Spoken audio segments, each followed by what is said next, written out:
ജീവിതത്തിൽ ഒരിക്കലും നിങ്ങൾ മക്കൾക്ക് വേണ്ടി ജീവിക്കരുത്. ജീവിതത്തിൽ ഒരിക്കലും നിങ്ങൾ മക്കൾക്ക് വേണ്ടി ഉരുകരുത്. ഒന്നും കൂടെ ശ്രദ്ധിച്ച് പറയാൻ കേട്ടോണം, അമ്മമാരൊക്കെ കേട്ടോണം. മക്കൾക്ക് വേണ്ടി നിങ്ങൾ ജീവിക്കരുത്, മക്കൾക്ക് വേണ്ടി നിങ്ങൾ ഉരുകരുത്. നിങ്ങൾ ഉരുകുകയാണെങ്കിൽ, നിങ്ങൾ ജീവിക്കുകയാണെങ്കിൽ നിങ്ങളുടെ മാതാപിതാക്കൾക്ക് വേണ്ടി നിങ്ങൾ ജീവിക്കണം. മക്കളെ നിങ്ങൾ വളർത്തണം. ഒന്നുകൂടെ പറഞ്ഞുതരാം, മക്കളെ നിങ്ങൾ വളർത്തണം. ആ വളർച്ചയിൽ അവർ നിങ്ങളെ കാണണം. നിങ്ങളുടെ മാതാപിതാക്കൾക്ക് എങ്ങനെയാണ് നിങ്ങൾ വേല ചെയ്യുന്നത്, എങ്ങനെയാണ് സുഹൃതം ചെയ്യുന്നത്, എങ്ങനെയാണ് നിങ്ങൾ ചേർത്ത് പിടിക്കുന്നത്, എങ്ങനെയാണ് നിങ്ങളുടെ ആഗ്രഹങ്ങൾ നിറവേറ്റുന്നത്, എങ്ങനെയാണ് അവരെ നിങ്ങൾ ട്രീറ്റ് ചെയ്യുന്നത്, എങ്ങനെയാണ് നിങ്ങൾ അവരെ ഔചിത്യ മര്യാദയിൽ നിങ്ങൾ കാത്തു പരിപാലിക്കുന്നത്, നിങ്ങളുടെ മക്കൾ കണ്ട് വളരണം.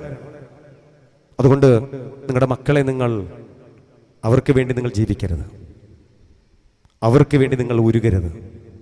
അവർക്ക് വേണ്ടി നിങ്ങൾ ജീവിക്കുക, അവർക്ക് വേണ്ടി നിങ്ങൾ ഉരുകയാണെങ്കിൽ നിശ്ചയമാണ് നിങ്ങളുടെ വാർദ്ധക്യം ദുസ്സഹനമാകും. അവർക്ക് കൊടുക്കുന്ന ഏറ്റവും വലിയ മാതൃക നിങ്ങളുടെ മാതാപിതാക്കളെ നിങ്ങൾ സ്നേഹിക്കുകയും പരിചരിക്കുകയും ശുശ്രൂഷിക്കുകയും എന്ന് കണ്ടുവേണം നിങ്ങൾ വളരാൻ. സംശയമുണ്ടെങ്കിൽ പരിശുദ്ധ ഖുർആന്റെ 25-ാമത്തെ ആയത്തെടുത്തൊന്ന് വായിച്ചാൽ മതി. അതിൽ പറയുന്നുണ്ട്, മാതാപിതാക്കളെ ചേ എന്ന വാക്കുകൊണ്ട് പോലും നിങ്ങൾ ഉച്ചരിക്കപ്പെടരുത്. തേ ചേ, പാപപങ്കിലതമാണ് ചേ എന്ന കുഞ്ഞ അക്ഷരം. അപ്പം ഫിലിപ്പമ്പാടെന്ന് പറയുന്ന എൻ്റെ ജീവിതത്തിൽ എനിക്ക് ഒരുപാട് നേട്ടങ്ങൾ കിട്ടിയിട്ടുണ്ട്.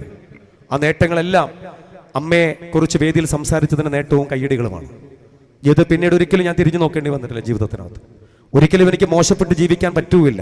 കാരണം ഞാൻ എൻ്റെ അമ്മയെ കൂടെ പിടിക്കുന്നവനാണ്. ഒരു ഉമ്മാനെ കൂടെ പിടിക്കുന്ന ഒരു മകനും ദുർമാർഗത്തിലേക്ക് സഞ്ചരിക്കാനോ ചിന്തിക്കാനോ ആ വ്യക്തിക്ക് കഴിയൂല. കാര്യം എന്താ?